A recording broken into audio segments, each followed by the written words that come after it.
आज से पहले बीजेपी का इतना बुरा हाल कभी नहीं हुआ जितना आज हुआ। 40 साल से बीजेपी के पास वो सीट थी, लेकिन अब बीजेपी को वोट के लाले पड़ रहे हैं। बीजेपी को वहां से वोट ही नहीं मिला है।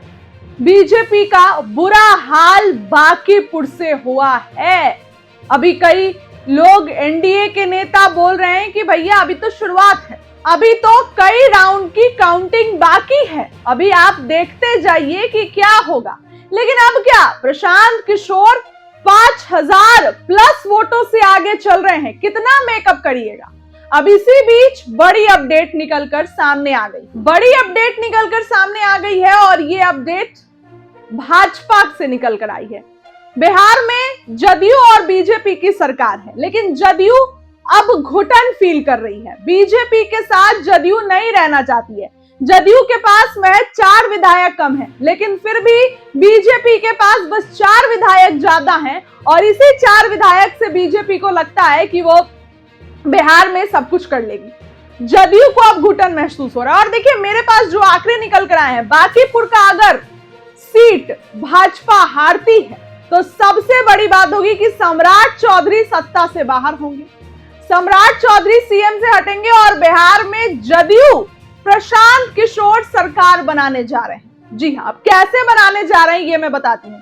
जदयू के पास 85 एमएलए हैं, तो 85 एमएलए जदयू के पास, कांग्रेस के पास 6 एमएलए, बसपा के पास 1, आईआईपी के पास 1, एआईएमआईएम के 5 विधायक, लेफ्ट के 4 विधायक और पीके के पास 1 प्रशांत किशोर। ये आंकड़ा होता है 103। लेकिन आप सोचिएगा तो ये तो 103 हो रहा है। सरकार बनाने के लिए 122 वोट मतलब जो चाहिए, 122 विधायक।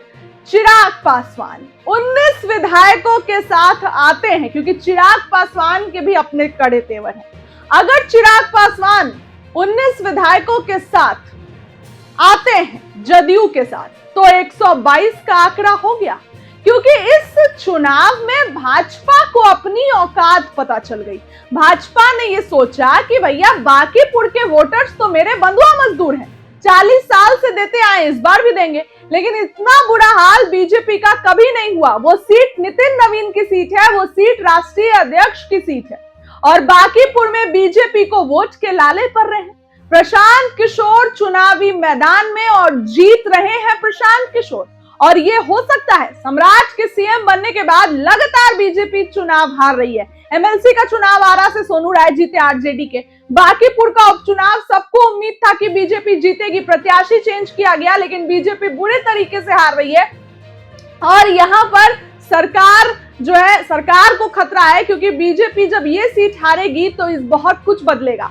कोई और सीट होती तो वहां बीजेपी हारती तो चलता, लेकिन ये सीट राष्ट्रीय अध्यक्ष की सीट, सम्राट के सीएम बनने के बाद पहली बार जदयू को भी इसका जो है, जदयू भी कुछ फैसला कर सकती है। जाहिर सी बात है, जो आंकड़े मैंने बताए, सम्राट हट सकते हैं, सरकार बना सकती है जदयू। कैसे बनाएगी, क्या आंकड़े, वो भी मैंने बताया। फिलहाल अभी और भी राउंड की गिनती बाकी है। क्या लगता है आपको, कमेंट्स करके जरूर बताइए।